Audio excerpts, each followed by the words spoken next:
जय भारती। नमस्कार। वेदांतिक शब्द पुनर्स्थापना खंड 21 में आज हम लोग 5 नए शब्द लेंगे। शब्द हैं मोह, स्पृहा, काम, क्रोध और शांति। तो सबसे पहले मोह शब्द को लेते हैं। भागवत गीता के दूसरे अध्याय के 52वें श्लोक में भगवान ने कहा है, श्लोक इस प्रकार है, यदा ते मोह कलिलं बुद्धिर्व्यतति तरिष्यति तदा गन्तासि निर्वेदं श्रोतव्यस्य सुतस्य च। तो यहाँ ईश्वर कहते हैं कि जिस काल में तेरी बुद्धि मोह रूप दलदल को भली भांति पार कर जाएगी, उस समय तू सुने हुए और सुनने में आने वाले इस लोक और परलोक संबंधी सभी भोगों से वैराग्य को प्राप्त हो जाओगे। तो यहाँ भगवान जो है, यह मोह कलिलम, जो मोह है उसके विषय में बता रहे हैं कि मोह रूपी जो दलदल है, मोह कलिलम। तो यहाँ मोह को एक दलदल के रूप से बताने का प्रयास कर रहे हैं कि मोह जो है मतलब वास्तविकता का भ्रम है। तो मोह से जो है कि जैसे अर्जुन को स्वजनों के वध की जो आशंका थी, तो अर्जुन के मन में मोह उत्पन्न हो गया। इसीलिए यह मोह कलिलम शब्द का प्रयोग हुआ है, जिसका मतलब है कि आप मोह रूपी दलदल में चले गए हो, है ना। तो यहाँ इसका यही मतलब है। और जबकि आधुनिक विकृति में मोह का मतलब केवल एक बहुत ही साधारण रूप से भावना से जुड़ा हुआ है। तो जबकि यहाँ मोह का अर्थ तो बहुत ही ये है कि मतलब आपके उनके अहित की आशंका, मतलब के प्रति जो स्नेह है कि भैया उतना बंधु के प्रति इतना स्नेह है कि थोड़ा भी आशंका लग रहा है उसे, अर्जुन को, तो उसे मोह उत्पन्न हो गया है, जिसके कारण वो युद्ध नहीं लड़ना चाह रहा है। तो यहाँ मोह का मतलब वही है कि दलदल के रूप में है, जिसमें वो नीचे ही धंसता जाएगा। तो उसकी आध्यात्मिक मतलब वह थी, जबकि विकृति में क्या है, केवल एक भावनात्मक लगाव है, बस। तो अब दूसरा शब्द लेते हैं, स्पृहा। तो स्पृहा जो शब्द है उसको भगवान ने भागवत गीता के दूसरे अध्याय के 71वें श्लोक में बतलाया है। श्लोक इस प्रकार है,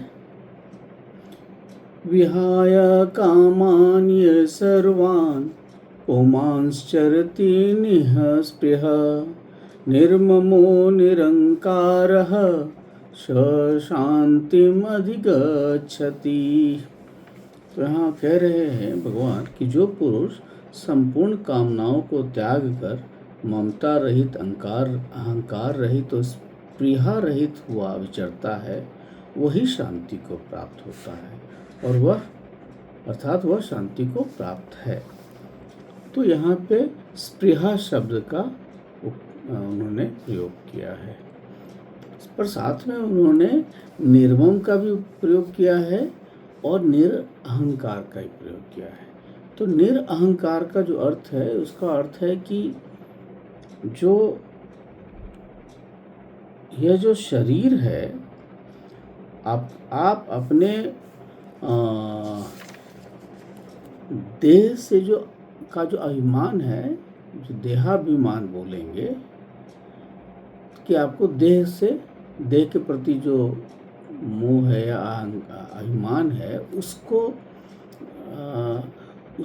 वो अहंकार के रूप में है, और उस अहंकार से रहित हो जाना निरअहंकार। जैसे आप अपने शरीर से अलग अपने आप को भिन्न नहीं समझते हैं, और शरीर के सुख दुख से ही अपने सुख दुख को जोड़ लेते हैं कि आप दुखी हैं। शरीर अगर दुखी है तो आप दुखी हैं, पैर में कहीं चोट लग गया तो आप दुखी हैं। तो यह अहंकार है, और इससे अलग हो जाना वो निरअहंकार है। साथ में उन्होंने कहा है कि निर्मम मतलब मन बुद्धि और इंद्रियों से आप जो संबंध रखते हैं, जैसे कोई भाई का संबंध है, पुत्र का संबंध है, किसी के साथ धन का संबंध है, तो उसके प्रति जो ममता है वह उससे रहित हो जाना, उस ममता से रहित हो जाना निर्मम है। और निःस्पृह जब किसी अनुकूल वस्तु के अभाव होने पर आपको राग होता है कि नहीं, आपको वस्तु चाहिए, उसके बगैर काम नहीं चलेगा, तो इसे स्पृहा कहते हैं, स्पृहा दोष।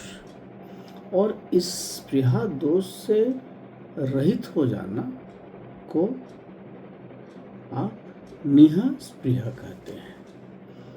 तो जो एक तरह से आप कह सकते हैं कि जो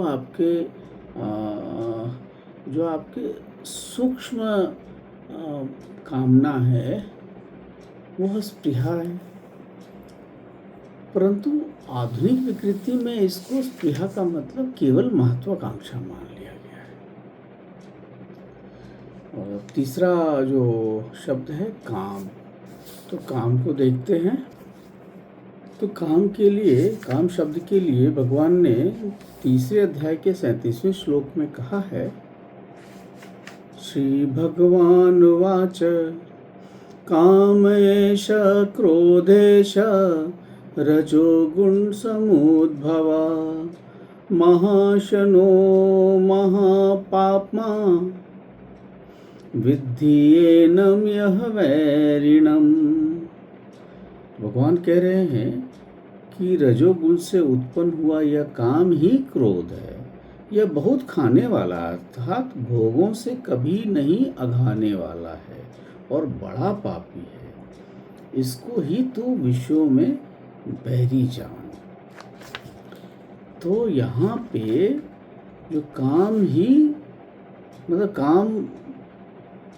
ही क्रोध है, और ये रजोगुण से उत्पन्न होता है। और यह महापापमा है, मतलब ये सारे अनर्थों का मूल कारण यह काम है, इसीलिए ये महान पापी है, और इसीलिए इसको वैरी जान। तो देखिए, काम के विषय में भगवान ने इस तरह कहा है। और आधुनिक विकृति में केवल कामेक्षा हो गया।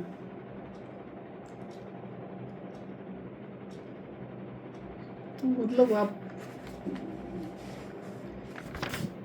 कितना मतलब इसका अर्थ कितना बदल गया, समझिए।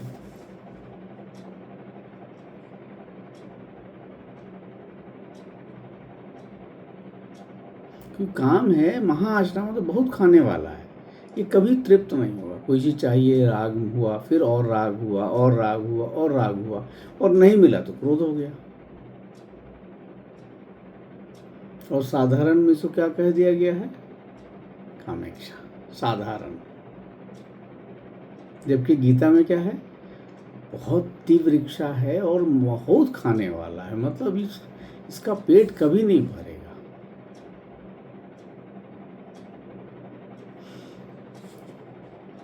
तो ये है। अब देखते चौथे में शब्द में क्रोध है। तो क्रोध में तो है, जैसे काम से क्रोध हो रहा है, और ये दोनों ही रजोगुण से उत्पन्न होते हैं। और जैसे कोई चीज़, कोई वस्तु आपको पसंद आए तो उसको बार बार चाहिए तो राग होगा, और अगर वो राग की पूर्ति में देरी हुई या विलंब हुआ तो फिर आपको क्रोध हो जाएगा। तो क्रोध का मतलब है आपके इच्छा के बाधित होने पर उत्पन्न प्रतिक्रिया को क्रोध कहेंगे। मतलब काम के पूर्ति नहीं होने पर क्रोध आएगा, ये रजोगुण के कारण है। जबकि आधुनिक विकृति में शब्द को क्या कह दिया गया है? मात्र गुस्सा, भैया वो अप्रसन्न हो गया, ऐसा है नहीं। 5वां शब्द है शांति। तो शांति शब्द के लिए, तो शांति के लिए जो भगवान ने दूसरे अध्याय के 17वें श्लोक में कहा है, आपूर्यमाणम अचल प्रतिष्ठम समुद्रमापः प्रवशन्ति यद्वत् तद्वत् कामायं प्रवशन्ति सर्वे स शान्तिमाप्नोति न कामकामी। कि जैसे नदियों के जल, जैसे नाना प्रकार के नदियों के जल सब ओर से परिपूर्ण होकर अचल प्रतिष्ठा वाले समुद्र में उसको विचलित न करते हुए ही समा जाते हैं, वैसे ही सब भोग जिस स्थित प्रज्ञ पुरुष में किसी प्रकार का विकार उत्पन्न किए बिना ही समा जाते हैं, वही पुरुष परम शांति को प्राप्त होता है, भोगों को चाहने वाला नहीं। तो यहाँ पर कह रहे हैं कि जिस प्रकार जो नदियाँ हैं समुद्र में समा जाती हैं और समुद्र विचलित नहीं होता, उसी प्रकार जिसके भीतर इच्छाएं प्रवेश करती हैं और वह विचलित नहीं होता, वही शांति प्राप्त करता है। मतलब यहाँ पे जो विषयानंद नहीं, आत्मानंद, जिसके पीछे विषय है, विषय उसके अंदर आया, उसको कोई फर्क नहीं पड़ रहा है, उसको कोई कहीं विचलित नहीं हो रहा है, वही शांति को प्राप्त होता है। मतलब आप इच्छाओं से घिरे हैं, इच्छाएं आपके अंदर विचर रही हैं या आप इच्छाओं में विचर रहे हैं, परंतु आप विचलित नहीं हैं, यह शांति है। जो आध्यात्मिक रूप की जो शांति है वो ये शब्द का है। और इतने महत्वपूर्ण शब्द को समाज ने, शांति का मतलब क्या हुआ? भैया शोरगुल ना करो, आराम से काम करो, तो शांति बनाए रखो। तो समाज को ये बात सोचना पड़ेगा कि कैसे इन शब्दों का प्रयोग सही हो, लोग सही अर्थ जाने, और इसके लिए हम ईश्वर की अनुकंपा है कि हमारे पास भागवत गीता है, वेद है, रामायण है, उनसे हम ले सकते हैं, इन बातों को समझ सकते हैं। आशा है बात आपको अच्छी लगी होगी। नमस्कार, जय भारती।